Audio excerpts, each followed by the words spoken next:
ભુજમાં railway station બહાર ગટરને કારણે અવારનવાર સમસ્યા સર્જાતી રહે છે અને અનેક રજૂઆતો છતાં ચૂંટાયેલા પ્રતિનિધિઓ તેનો ઉકેલ શોધવામાં સરેઆમ નિષ્ફળ રહ્યા છે। ખાસ કરીને ભુજમાં થોડા સમય પહેલા એક સાયકલ ચાલક ગટરમાં પડ્યો હતો, ત્યારે આજે ફરી એક વખત સ્કૂટી લઈને જઈ રહેલ એક સવારની સ્કૂટી ગટરના ખાડામાં ફસાઈ હતી। જો કે સમય સૂચકતાને કારણે તે પડતા બચ્યો હતો।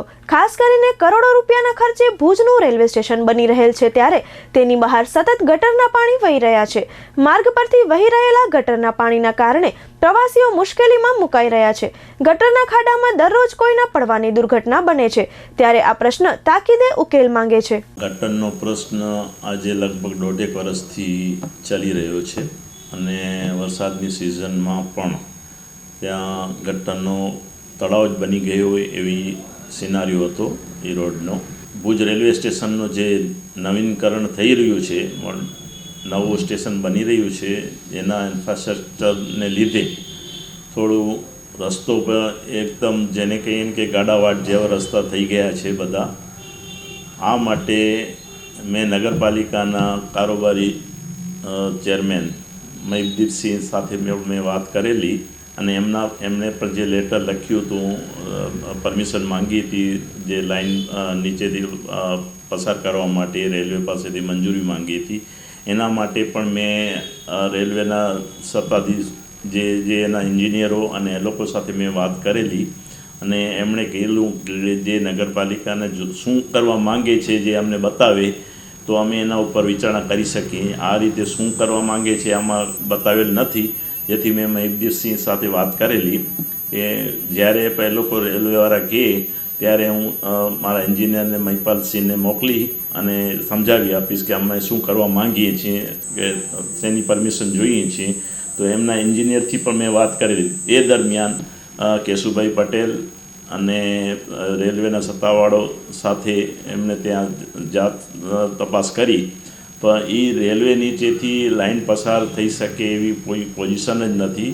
એટલે રેલવેને નગરપાલિકાને વિચારવાનું છે કે એનો ઓપ્શન વિચારવાનો છે, બાકી રેલવે આ રીતે પરમિશન આપી જ ન શકે, કારણ કે જે ટ્રેક ઉપરથી પસાર થતું હોય ત્યાં ગટરના પાઇપ તો નાખી જ ન શકાય। પહેલી તો વસ્તુ એ છે, એને વારંવાર ખોદવું પડે ને એ રેલવેવાળા સત્તાધીશો પરમિશન આપે જ નહીં।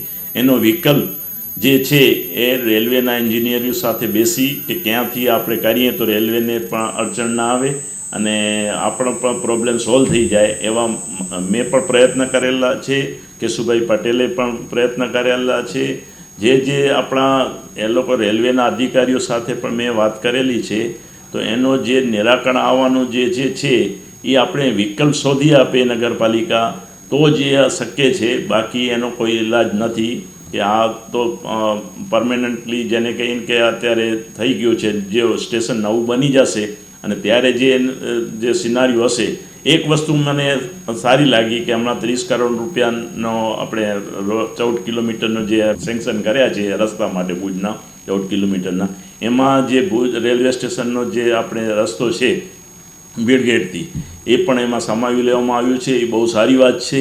નગરપાલિકાને એટલું ચોક્કસ કહી કે રોડ એ જે બીડગેટથી રેલવે સ્ટેશન તરફ જતો રસ્તો જે એક ઝોપડપટ્ટી જેવું જ રસ્તો પસાર થતી હોય, ધારાવીમાં એ પસાર થતા હોય એવું લાગી રહ્યું છે। એના માટે ત્યાંના જે ગેરકાયદેસર બાંધકામ હોય એને દૂર કરી અને રસ્તો એકદમ ક્લીન એન્ડ નીટ રહે, કારણ કે ત્યાં જે ગરીબ માણસો રહે છે એમનો સ્થળાંતરનો પ્રશ્ન છે। તો એ જે પ્રોબ્લેમ સોલ્વ થઈ જાય તો જ આ રોડનું મહત્ત્વ રહેશે, બાકી તમે ગમે એટલા નગરપાલિકા ખર્ચા કરશે, સરકાર ખર્ચા કરશે, એનો કોઈ ઉકેલ નહીં આવે ને આ ગંદકી રહેવાની છે ને ગંદકી આપણા શહેર માટે જે ઇમેજ લઈને જાય, જે પ્રવાસીઓ આવે ઇમેજ લઈને જાય એવું આપણે ન બને, એના માટે નગરપાલિકાએ બહુ સોચી સમજી અને આનો ડેવલપમેન્ટ કરવાનું છે। ભુજનો 14 કિલોમીટરના જે રસ્તાઓ સુધારવાની જે કામગીરી છે, રિસર્ફેન્સિંગ કરવાની જે વાત છે, એ જો પ્રોપર થાય અને એની મેન્ટેન થાય નગરપાલિકા કરે, એના ઉપર દેખરેખ રાખે તો જ આનું કંઈક રિઝલ્ટ મળી શકે એવું છે। વાત નથી કરે છે એવું નથી, એ લોકોએ પ્રયત્ન તો કરે જ છે, પણ વિકલ્પ જે મળવું જોઈએ આના માટે એ વિકલ્પ નથી મળતો। ક્યાંક એવું વોટ બેંકને લીધે જે નગરપાલિકાવાળો કરતા હોય કે કોઈને નારાજ ન કરવા પડે એના માટે આ ખાડા કાન કરતા હોય એ બની શકે, પણ નથી કરતા એવું નથી. કારણ કે મહિપદેવસિંહે મને એનો લેટરનો જે પરમિશન માંગી હતી ને જે કાર્યવાહી કરી હતી એનો મને લેટરની એની કોપી પણ મોકલાવી છે. નથી કરતા એવું નથી, પણ પ્રોપર નથી થતું એનું કારણ છે ક્યાંક રાજકીય દબાણ આવે છે કે લોકોને જે કરે છે, જે લોકો ગેરકાયદેસર બાંધકામ કરીને બેઠા છે એના નીચેથી જે પ્રોબ્લેમ ઊભા થાય છે, જે આ નગરપાલિકાના સત્તાધીશો નથી કરી શકતા, જે ખરેખર ખેદજનક છે. એના માટે પ્રયત્ન કરવા જોઈએ કે આપણે ભલે આપણા સુખાકારી માટે એના ભુજ શહેરના જે ડેકોરેમ માટે આપણે જે પ્રયત્ન કરવાના છે એ નગરપાલિકા કરે તો સુચારુ રીતે એનો મેન્ટેન થાય તો જ એનો રિઝલ્ટ મળી શકે અને આપણે આનાથી મુક્તિ મળી શકે. રેલવે સ્ટેશન કરીને તો સમસ્યા મને લાગે 4-5 વર્ષથી કન્ટિન્યુ સમસ્યા ચાલી જ રહી છે.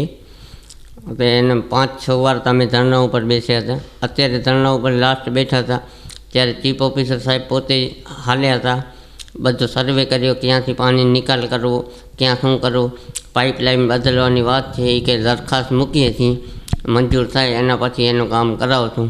અત્યારે વારંવાર એ પ્રોબ્લેમ થાય છે, અહીંયા માણસો પડી જાય છે, એ બધી રજૂઆતો કરેલી હતી. આજુબાજુવાળા વિસ્તારવાળા ગંદકી ફેલાય છે બહુ, બાપા સાહેબનગર 1, 2, 3 એ બધા ઠેકાણે રેલવે સ્ટેશન એ જગ્યા ઉપર અત્યારે હાલવા જેવી જગ્યા જ નથી.